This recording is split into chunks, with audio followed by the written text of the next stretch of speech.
I got a bullhorn for my Secret Santa at the Christmas party. I'm excited. I've been wanting a bullhorn for a while. It says it's not a toy, but it sure seems like one to me. But I'm going to respect it. I'm going to be good. I'm not going to harm anyone's hearing. I'm just going to use it strictly for, I don't know, fun stuff like this. Respect my authority.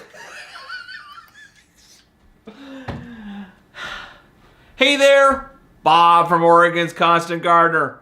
Welcome to the OCGFAM show. It's another day. It's Monday. We got stuff going on. I wanted to show you this. Now, we've been using this on the show quite a bit, the Big Foot Mycorrhizae. Now, there's a lot of mycorrhizas that are good mycorrhizas, but we kind of like this one because of the biochar and the kelp worm castings in here. And I thought it would be neat to kind of talk to you a little bit about that. So Colin and I were talking about that just the other day. And so I'm going to show you that. And then after that's done, watch that. And then I'll talk to you after. Break down that one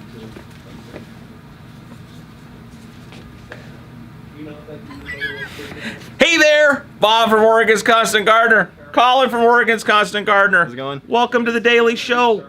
So today, actually, I was talking to Zach and Dan from Big Foot Mycorrhizae. I was on the phone with them about some various stuff. Mm-hmm. And then I talked to you, and I was saying, hey, what do you want to talk about on the show? And you said Bigfoot. I'm like, hurly murly, Shirley. That's exactly what we should talk about. So let's talk about it. You got the granular. You got the concentrate. Mm-hmm. Now, I see these are on a shelf with the VAM and the Extreme, all good stuff that we sell. What is different about this one than all these other ones? So all these other ones, they have, some of these ones just kind of have one strain, some have multiple strains, and that's pretty much it. They have their clay carrier, which actually the mycorrhizae lives in. One thing that's really rad about Bigfoot and different, they actually use a different carrier, so they use their biochar. That's actually what carries the mycorrhizae. That's what he was saying. So why is that better? So that's better because... You're not even on the camera, man. Oh, man. So... You're actually going to be able to get more mycorrhizae going off the bat. So the biochar in itself is like a home for the microbes and stuff like that. Okay. So you give them a good environment. Then you have the kelp, which is a microbial food that they also have in here. Okay. And then you also get trace minerals from the worm castings. You get a little bit of bacteria from the worm castings. And then they also have trace minerals and stuff in here as well. So the carbon, the biochar acts as like a little place for them to hang out that is not so apt to drop through from watering, to hang out in the soil longer. One of the coolest things about biochar is when we were watering in and some of that nitrogen starts to leach out, actually that biochar will hold on to that nutrient so it's not actually leaching. So this is like we're giving them a little bachelor pad and some beer and Cheetos until they get themselves established on the plant. Yeah. So, and then they also have their more granular and then their concentrate. What's the deal with that? So, if you're going to be doing multiple application rates to like a huge field, drip irrigation, things like that, this is going to be great for you. You can use it in hydroponics and drip systems. So that you can use that in that application. This is going to be more like if you're, putting plants in the ground or things like that, and you're just going to do a top or a little dress in the bottom. We repot and we pour a little on the roots and we put it in. So this is more effective in that application than this would be.